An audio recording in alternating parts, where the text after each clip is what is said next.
I moved to Washington State for college, a place known for its towering trees, endless rain, and legends that hide deep in its forests. For my first 2 semesters, I kept to myself. Didn't party much, didn't join any groups. But by spring, I decided to push myself a little and joined a fraternity. I won't say which one, but they were infamous for one thing: their initiation rituals. I'm not usually into that kind of thing, but I'd heard rumors about their wild hazing week, and it intrigued me more than I'd like to admit. What I didn't expect, however, was the final test, the one they called the Night in the Murder Woods. Everyone in the area has heard of this place. A remote patch of thick forest just outside the city, known for whispers of hauntings, strange sightings, and a handful of real-life tragedies involving missing hikers and even a few bodies that had been found decades ago. The kind of place that ends up with its own subreddit and half-baked documentary. Of course, I figured the stories were just local lore, exaggerated for drama and scare factor. I thought the fraternity was just using it to freak us out. I couldn't have been more wrong. There were 7 of us pledges that year. They loaded us into vans, drove us out to the edge of the so-called murder woods, handed each of us a backpack with a tarp, a sleeping bag, and a flashlight, and told us to follow a trail into the forest. After about an hour of hiking, we'd supposedly reach a designated campsite where we'd spend the night alone. That was the only real rule: spend the night in the woods. No phones, no fire, no leaving early. As we started walking, I stayed with the group, chatting quietly, nervously joking about what might be waiting for us. But 45 minutes in, a thought hit me: they wanted us all at the same site so they could sneak in later and mess with us. Scare us. Pull some classic college prank. I wasn't going to be that easy of a target. So without saying anything, I slipped off the trail and veered deeper into the forest, moving carefully but confidently. I figured if I camped far enough away, they wouldn't be able to find me. No pranks, no hazing, I'd passed the challenge on my own terms. For the next 15 minutes, I picked my way through thick brush and trees until I found a small clearing nestled between towering evergreens. It was quiet, peaceful. The late spring breeze rustled through the branches, and the woods around me chirped and buzzed with life: crickets, distant owls, and the occasional rustle in the underbrush. I set up my tarp and sleeping bag, took a short video clip for proof, just in case, and laid down, flipping off my flashlight with a sense of smug satisfaction. Then the silence hit. Not a slow fade. Not a gentle hush. 1 second the forest was alive, and the next, it was dead. Completely, unnaturally silent. No crickets. No wind. Nothing. It was so sudden I thought I'd lost my hearing. I rubbed my fingers together next to my ear just to check. I could hear that faint sound. But nothing else. And then I felt it. A warm breath on the back of my neck. Hot. Damp. Close. I froze. I hadn't heard a single step, no movement, just that breath, slow and deliberate, like someone standing inches behind me, exhaling with purpose. I scrambled for my flashlight and swung it in a wide arc around me. Nothing, just trees and empty grass. And the second the light came on, the forest sounds returned all at once, as if someone had flipped the volume back on. Crickets chirped. Branches swayed. Everything was normal again. I wanted to pack up and run right then, but something in me said no. Maybe it was pride. Maybe it was stubbornness. I told myself I was being paranoid. That my mind was playing tricks. That I couldn't let ghost stories mess with me. So I stayed. I laid back down, flashlight still in my hand. I left it off but kept my thumb on the switch. I waited for the silence to return, but it didn't. The natural sound stayed. I slowly relaxed. My heartbeat settled. And eventually, I drifted off. I don't know how long I was asleep. Maybe an hour. Maybe just minutes. But I woke up to something different. Breathing. Not mine. Heavy, Slow, rhythmic inhaling. Not animal-like. Human. Deep. And high above me. I didn't move. Just opened my eyes and stared into the darkness. Then I heard mumbling. Faint words I couldn't understand. Like someone whispering from a distance, only broken up by those long breaths. It was coming from directly in front of me, somewhere among the trees. I reached slowly for my phone, hands shaking. I didn't dare sit up. I opened the camera app and hit the flash. The image it captured burned into my memory.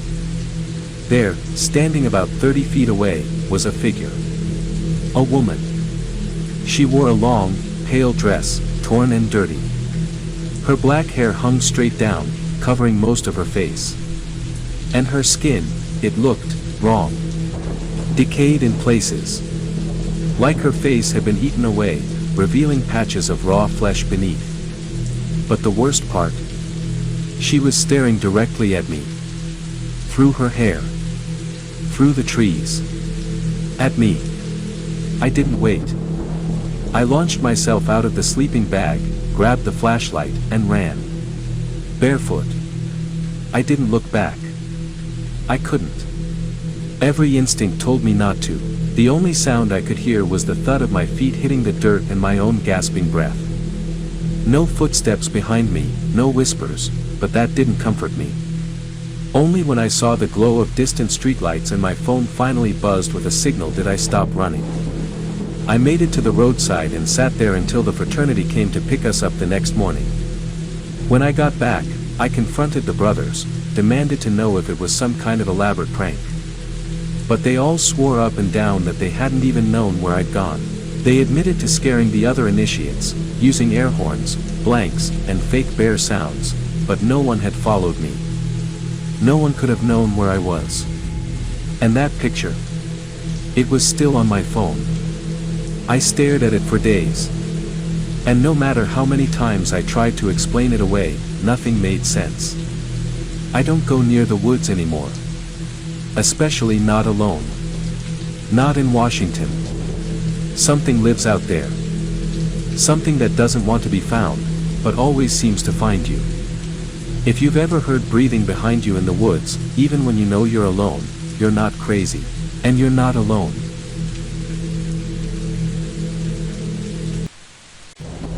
I've worked with forest search and rescue for nearly a decade now, operating primarily in remote, heavily wooded regions of the United States. The kind of terrain where GPS barely works, radio contact fades fast, and the trees feel like they're watching you. Over the years, I've helped recover dozens of missing persons, hikers, campers, hunters, and the occasional curious wanderer who just veered too far off a trail. Most of the time, the situation is predictable. People get turned around. They fall. They panic and move in the wrong direction. Sometimes we find them a few hours later, cold but alive. Other times, we find what's left. But there are a few cases that don't make sense. The kind that stick with you. The kind you replay in your head on quiet nights. The ones that, frankly, scare the hell out of me. One of the earliest cases that shook me involved a young boy and his sister who had gone missing while picking wild berries with their parents. According to the parents, they lost sight of the kids for maybe 30 seconds. A blink. That's all it took. The kids had vanished. We mobilized fast. Within an hour we had a team sweeping the woods. We found the little girl about 2 miles from where she was last seen, sitting quietly beneath a tree, unharmed but distant. When we asked her where her brother was, she said, in a strangely calm voice, the bear man took him. Naturally, we assumed she meant an abductor, maybe someone in a costume. But the more she described him, the less human he sounded. She said he was like a bear, but not a bear. He had hair all over his body, stood on 2 legs, and had a broken face. Her words, not mine.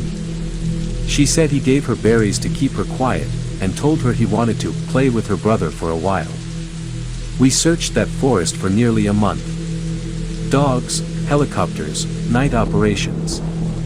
Not a single clue turned up, not a footprint, not a shred of clothing, not a sound. It was like the kid had been erased from reality. Another case that haunts me is that of a teenage girl who was hiking with her mom and grandfather. They said she climbed a tree to get a better view of the valley and just never came back down. Her mom was standing at the base of the tree the entire time. No sign of her jumping down, no noise, no cry for help. Nothing. The tree wasn't even that tall, maybe 20 feet.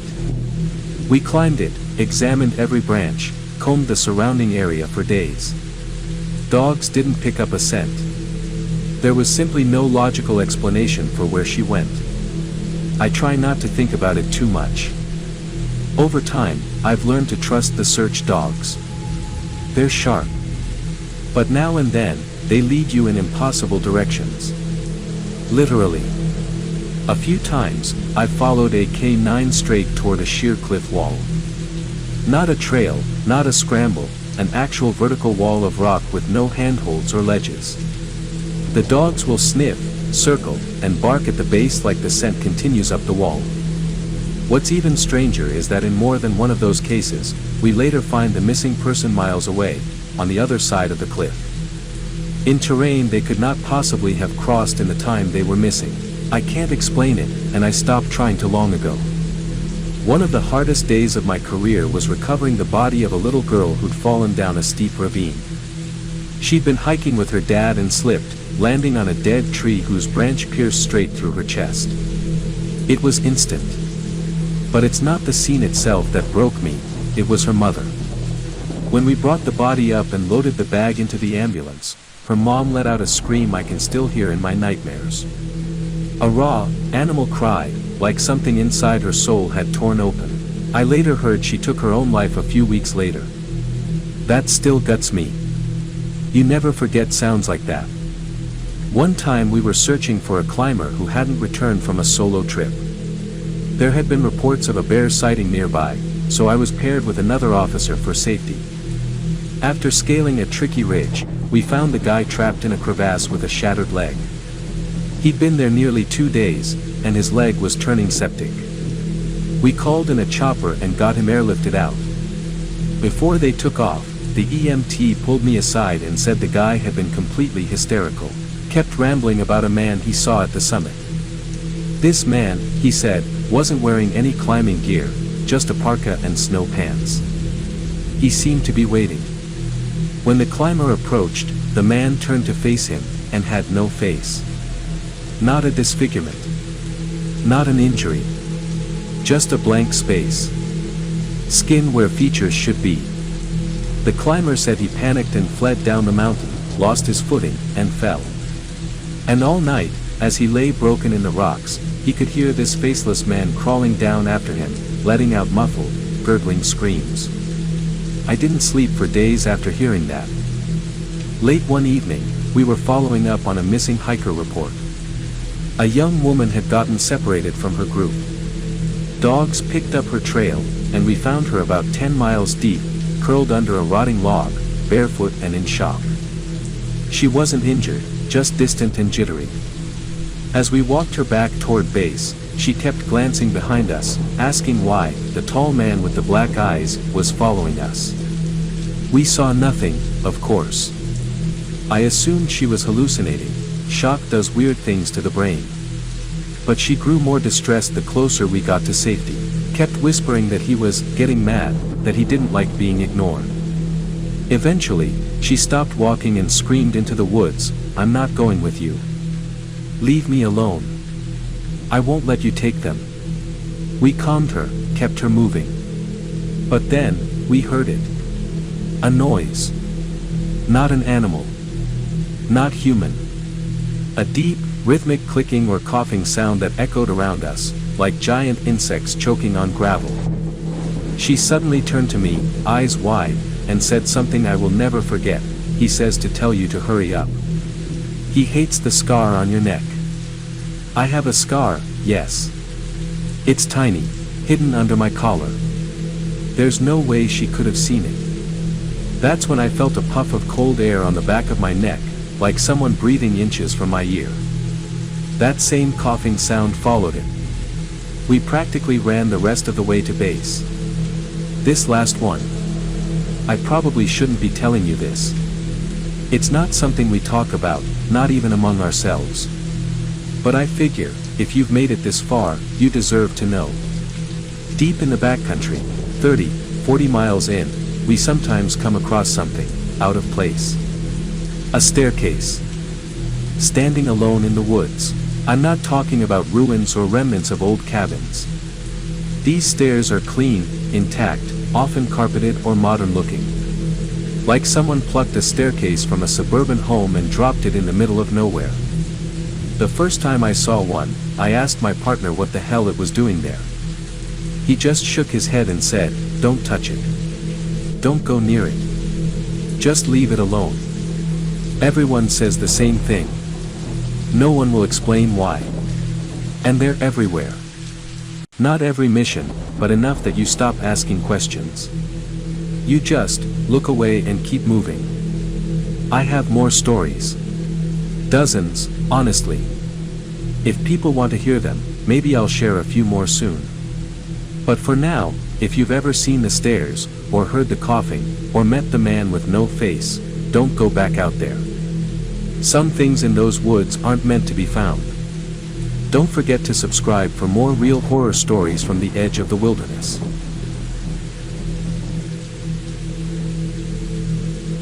So, I logged back on tonight and was absolutely blown away by the response to my earlier posts.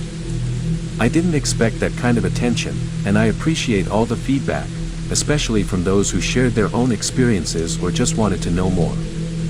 Before I dive into more stories, I want to clear up a few things that came up in the comments.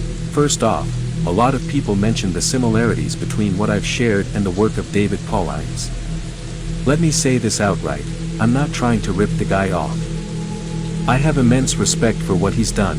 In fact, he's one of the reasons I started writing any of this down. I've seen a few things in my time with SAR that line up eerily well with what he talks about, particularly the disappearances. A lot of those cases really do defy logic.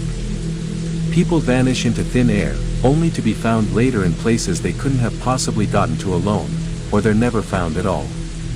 I haven't been on as many of those calls as some of our veteran team members, but I've got a handful of stories. And one that a close friend told me that still gives me chills. I'll get to those shortly. Yep, the stairs are real. People were asking about them like I was making it up. I wish I was. They come in all shapes and sizes, old, ruined stone sets half buried in moss, perfectly intact carpeted ones, metal spirals that look like they came out of a lighthouse. Some are barely tall enough to trip on, others climb a good 20 feet into the air. They're not infinite. They don't go anywhere. They just are. Imagine walking through dense, untouched forest and stumbling across a staircase like someone copy-pasted it from a suburban house. It messes with your head. I've seen a dozen different sets at this point, and while I haven't climbed them, and never will, they're impossible to forget once you see one. I don't have pictures.